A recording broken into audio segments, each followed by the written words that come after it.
Hii ni Maisha Kamili. Tutakufungulia Biblia uyaone maisha. Karibu sana ndugu mtazamaji na mfuatiliaji kipindi chetu hichi. Leo tuko siku ya Jumanne, kulinda utambulisho wa kanisa. Jana tulikuwa tunaangalia kushughulikia kashfa. Basi kabla ya kuanza tuweze kupata ombi.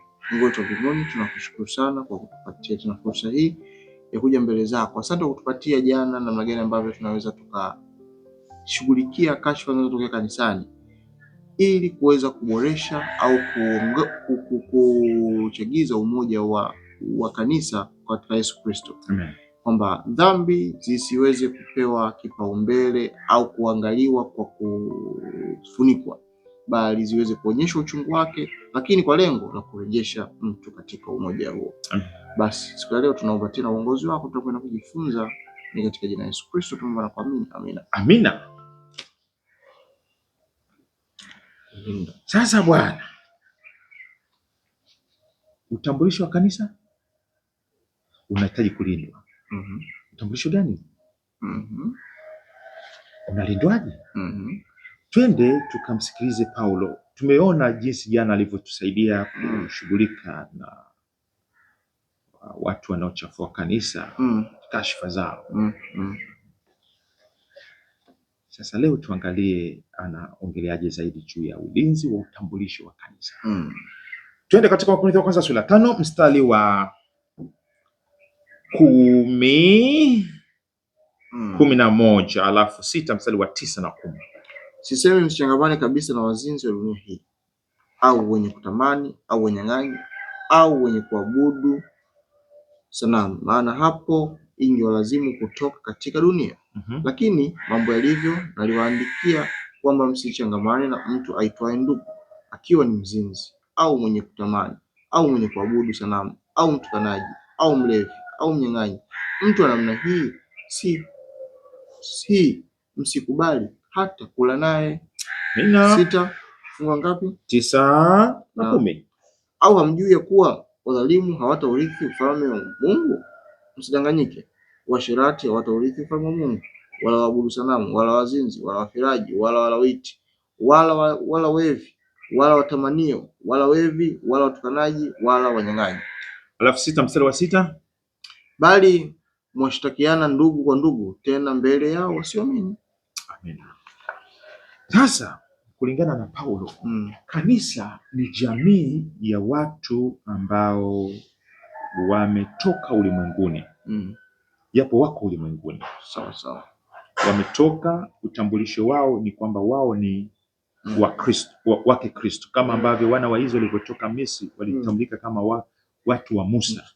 Walikuwa chini ya uongozi wa Musa. Hawa ni wake Kristo.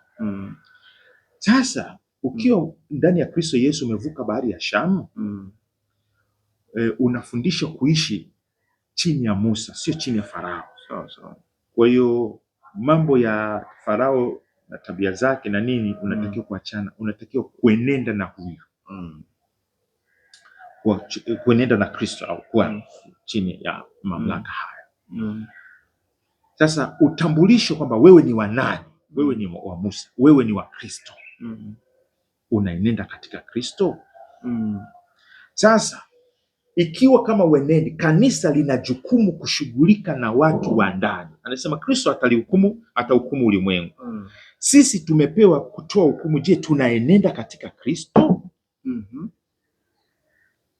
Ndio maana nasema hata kama mna kesi msizipeleke kule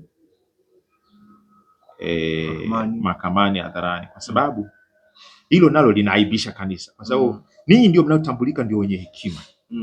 Kanisa ulimwengu unatazama kwenu, unawatazama ninyi kama waliookolewa, watu ambao mnaishi kwenye ufalme wa Mungu.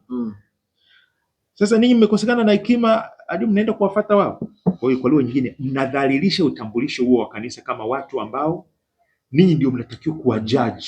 Yaani ninyi mnatakiwa kuwa mahukumu, kuwa walimu. Kwa hiyo unalinda heshima ya kanisa kwa kutafuta kushughulika na kashfa zinazojitokeza humu ndani. Watu wasiende mpaka mahakamani bwana. Huko nje. Wataenda kama sisi tumeshindwa, lakini sisi tunatakiwa kulinda kanisa, tumalizane. Lakini ulinzi wa mwingine wa kanisa ni pale ambapo unapoishi kinyume na mwenendo wa Kristo unalidhalilisha kanisa, kwa sababu watu wanasema hata ninyi wa Kristo mnafanya hivi. Tunalinda kanisa. Utambulisho wa kanisa sio utambulisho wa kuwa chini ya Paulo au kuwa chini ya Petro au kuwa chini ya nani.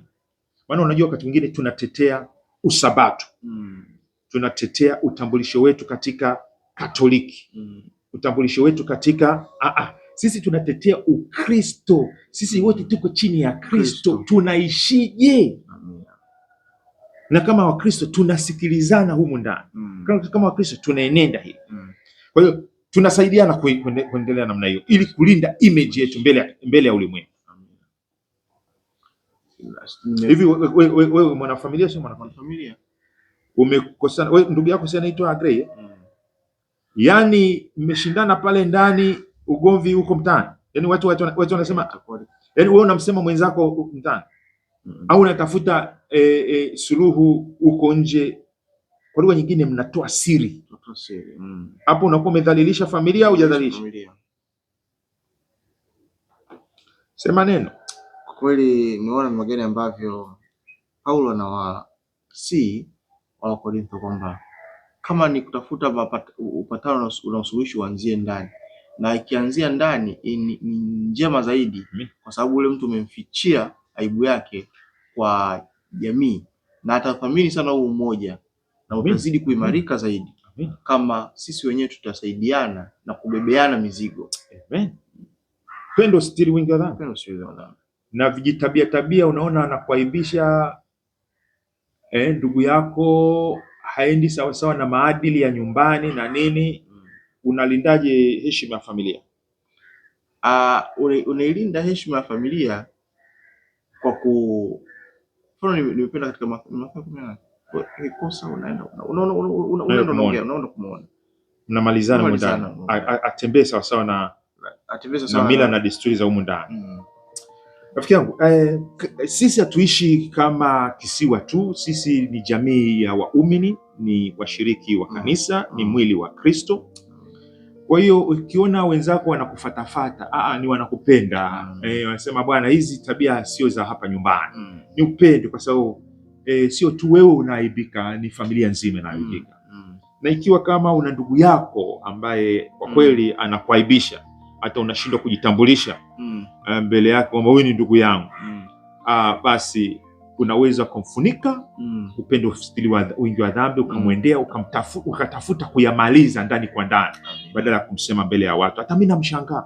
Hiyo si kweli, hiyo sio sahihi. Mungu atubariki sana. Baba yetu wa mbinguni, tunakushukuru kwa neno hili ambalo limefika kwa wakati wake, na ikiwa kama kuna moyo wowote umejeruhiwa kwa sababu hakutunzwa, hakuangaliwa, kuhifadhiwa, kama mwanafamilia, kusaishwa kwa maongezi ya nyumbani, basi maongezi haya yakamrudishe, maana ni waheshima, ili anaporudi nyumbani kanisa nalo likapate kuheshimika kwa jinsi anavyoleta mchango wake. Na kama baba kuna mtu amekosea kwa namna, ni kiongozi au jumuiya au baraza limefanya tofauti,